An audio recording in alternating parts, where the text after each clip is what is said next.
22.5 minute instrumental. A multitude of Dave Grohls. No, one Dave Grohl. But it says there's loads here. You wrote that, you twat. Well, why would I lie to myself? There's only one Dave Grohl. That's right. There is only one Dave Grohl, and he's back to play.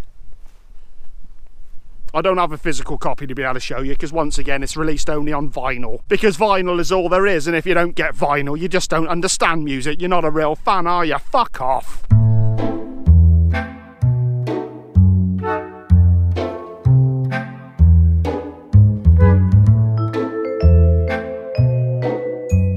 Right then, I was supposed to be releasing my Year of the Snitch review by Death Grips today, but I completely forgot about this this Dave Grohl release. Play. I remember hearing about it a couple of months ago, and I was quite fascinated by it, and for some reason I lost track of it, and literally happened to look on YouTube yesterday, and there it was. Dave Grohl, a 22.5 minute instrumental piece with Dave playing all of the instruments. I think he recorded it all in one go as well. Well, he like went from station to station, so laid down the drums, then laid down the guitars, laid down blah blah blah. I don't know. There's a video that explains it all. Watch the video. It's highly worth watching the video instead of me. But watch this video though as well. Love him or hate him, you've got to admire. I personally really admire Dave Grohl. I think he's an amazing guy, incredible musician, huge amounts of energy and optimism, and I just like the way he thinks of something and he goes and does it. I admire that, and I think that's something to be. I think that's something to aspire to.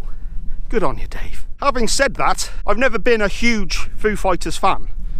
Like most people, I'm aware of all the singles, and I love the singles, I love the videos, but I've tried a few of their albums. I've never really gotten into them. Having said that, I did particularly enjoy last year's Concrete and Gold. I thought that was a very good album. I think they experimented a little more with that, and I kind of enjoyed that. So I was very keen to see where Dave went with this song. And I know he has all sorts of influences. He loves metal, he loves hardcore, he loves punk, he loves prog and jazz and all the rest of it. He loves everything. So I was kind of intrigued to see where he'd go with this. It's quite windy. I apologise if it's windy. Mother Nature heeds me not. Typical woman. This piece in particular does actually involve a lot of Dave's influences. There are proggy parts, jazzier parts, metal parts, rock parts, more Foo Fighter-esque parts. As somebody who does enjoy a very long, nice instrumental proggy piece, I think you can see where I'm going to be going with this one. Speaking of the prog, first thing we hear is a synthesizer fading in, very 70s prog feel to it, and along with Dave on the guitar with an ebow, providing that nice ambient kind of prog sinister vibe, kind of a War of the Worlds or Pink Floyd type sort of vibe. Shortly after this, Dave gets straight behind the kit and starts laying down some furious drumming, reminding us all right from the very beginning just why he is revered as one of the greatest drummers on the planet. I mean, he just hits hard, you know what I mean? There's a passion and an energy to his playing that is just on display right from the off. It's yeah, after this we get a punkier riff, a punkier section, before going into a more ambient section. We then return to a heavier riff, before going into another clean section that kind of has more of a jazz lounge type vibe to it. There's a very prominent bass line in this one that I enjoyed as well. Very good bass player as well.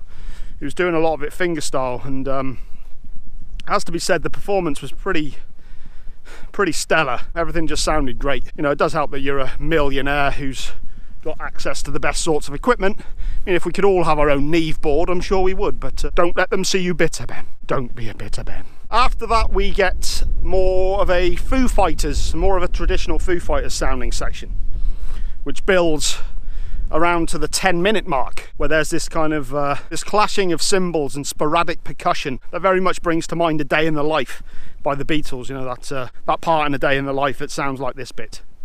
Get a little bit more of a prog flourish after this one. Kind of got a Radiohead meets Pink Floyd kind of vibe to it. Has to be said that it really does sound and look like Dave's having a great deal of fun doing this. I mean, he does mention in the video at the beginning, before it goes into the performance, that all musicians are always looking for the next challenge. They want to push themselves, they want to push themselves creatively, and that no musician really feels like they've ever truly mastered their instrument. So there's always this never-ending sort of search, which is good. I suppose that's what pushes so many musicians on. I mean, when you've got all the money in the fucking world, why would bitter Ben? When you got all the money on the world, you know, you've earned it, and good on you.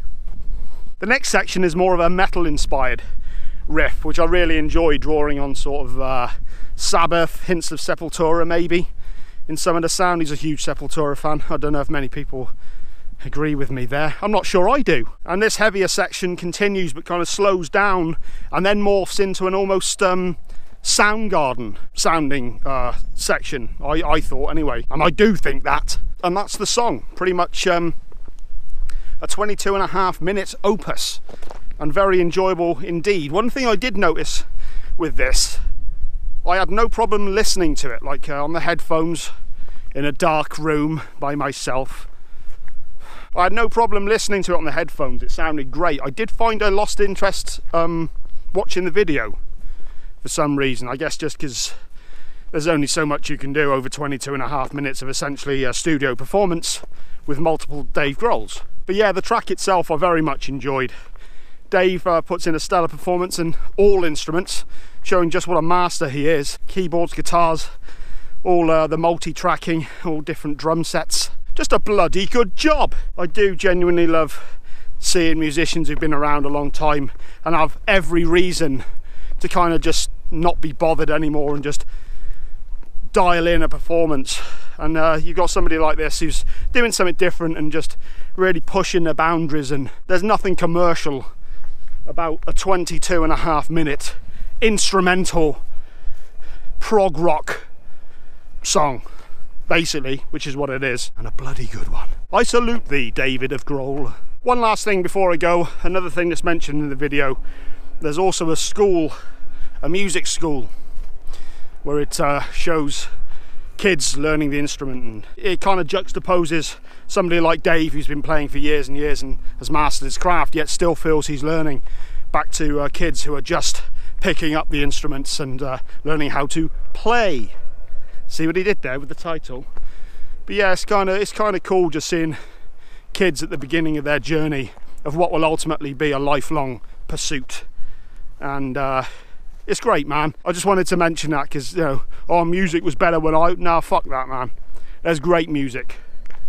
This has been a great year for music, and there'll be great music next year and every other year, as long as you've got people who are passionate and people who are different, people who don't necessarily fit in or see things differently. They're always going to express themselves truly through music, and I just think that's a beautiful thing. And that's what this represents to me, really, and to him, because that's pretty much what he said. Are you taking credit for what Dave Grohl did? I might be, yeah. I'm sure a lot of you would have seen it by now anyway, but I highly recommend you check it out. I'm going to be back tomorrow probably. I'm going to be looking at the latest Alice in Chains single, Never Fade it's called. Their new album, Foggier Rain, is going to be out on the 24th. I'll be doing a review of that, so this is a bit of a build up to that one. So yeah, I'll be doing that one next. My Death Grips Year of the Snitch review will probably be out on Tuesday now. It's already filmed, but it's put things to the side for this.